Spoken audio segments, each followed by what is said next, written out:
ये आप लोग देख सकते हैं जहाँ जयराम जय माथुर झारखंड का नाना नानी का घर व्यक्ति है। रहे या ना रहे, उनकी यादें रहनी जयराम चाहिए। माथुर का यादों के पिता क्रम में पूरी आज जिंदगी तो देख सकते जैसा कि हैं सभी जयराम जानते हैं माथुर 3 महीना से हम कुछ अपने जो मेरा पैतृक आवास है, मेरे पूर्वजों का घर, दादाजी पिताजी वहाँ छोड़कर मैं अपने मामा घर जो नाना नानी का आवास होता है वहाँ निवास कर रहा हूँ।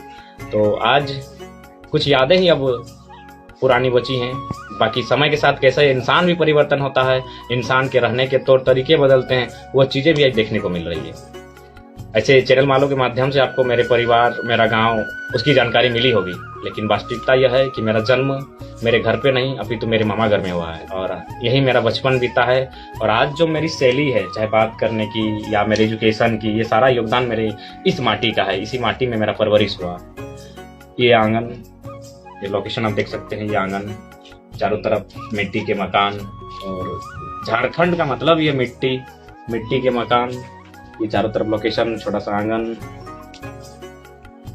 ये लोकेशन को देख सकते हैं, चारों तरफ मिट्टी के मकान है, बीच बीच में आंगन, और यहीं मेरा बचपन बीता है। इसी आंगन में मैं खेला हूँ, पला हूँ, बढ़ा हूँ, और इस जिस लोकेशन में मैं खड़ा हूँ इसी घर में मैं रहता था, पढ़ता था।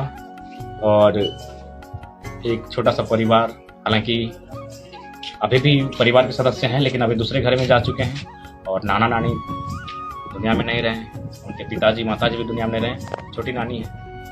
और मैं बार बार आपको अपनी वीडियो में जिक्र करता हूँ एक बात का, आपने नोटिस किया होगा काढ़ा के संबंध में, कि कटवरा काढ़ा करेगा लड़की, तो नानी इसी घर में गाली देती थी। यही मेरा एंट्री होता था, आगे यहीं खाना मांगते थे और नानी इसी घर में घुसते भी नहीं थे और गाली स्टार्ट होता था, जो मैं बार बार अपने वीडियो में कहता हूँ, कटवरा काढ़ा करेगा लड़की। तो मैंने पूछा कि भाई काढ़ा का मतलब क्या है, काढ़ा के माने की लगा बुझा।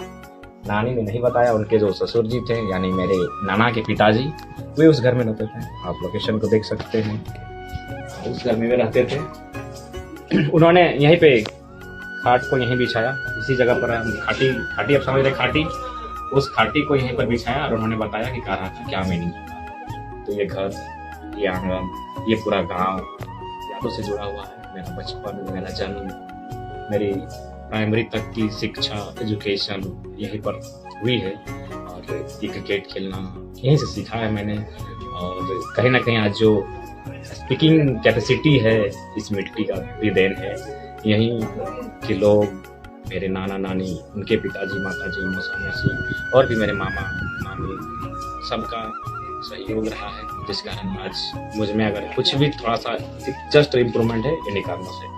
ये घर सूरत ही बता रहा है, ये भावनाओं का घर रहा है। यहाँ कोई रहते नहीं है, टूटे फूटे मकान, मिट्टी के ये घर, सारे घर मिट्टी के हैं, चारों घर, आंगन के चारों तरफ घर हैं, चारों तरफ ही मिट्टी के ही घर हैं। तो आप देख सकते हैं मेरा बचपन जहाँ बीता है अब उसकी हालत क्या हो चुकी है। लोग अब यहाँ नहीं रहते। मैं इसलिए बार बार कहता हूँ कि इंसान समय के साथ परिवर्तन हो जाता है, उनके रहन सहन में, उनके पहनाव में, उनके खान पान में, उनके घर में भी परिवर्तन होता है। इन आंगन जहाँ मेरा बचपन बीता है, ये घर भी आप देख सकते हैं, पूरा आंगन ही, सारे घर अब मिट्टी के थे और मिट्टी में मिलने लगे हैं, क्योंकि यहाँ अब लोग नहीं रहते हैं, नाना नानी रहे नहीं, उनके बाकी नाना नानी जो नाना के भाई हैं वे लोग हैं, कुछ कुछ हैं, नानियाँ भी हैं, लेकिन जो मूल घर था हमारा, जो मूल आंगन था, पुराना आंगन, वो अब उस अवस्था में नहीं है जिसमें आप देख सकते हैं। यहाँ पे मेरा काफी बचपन बीता है।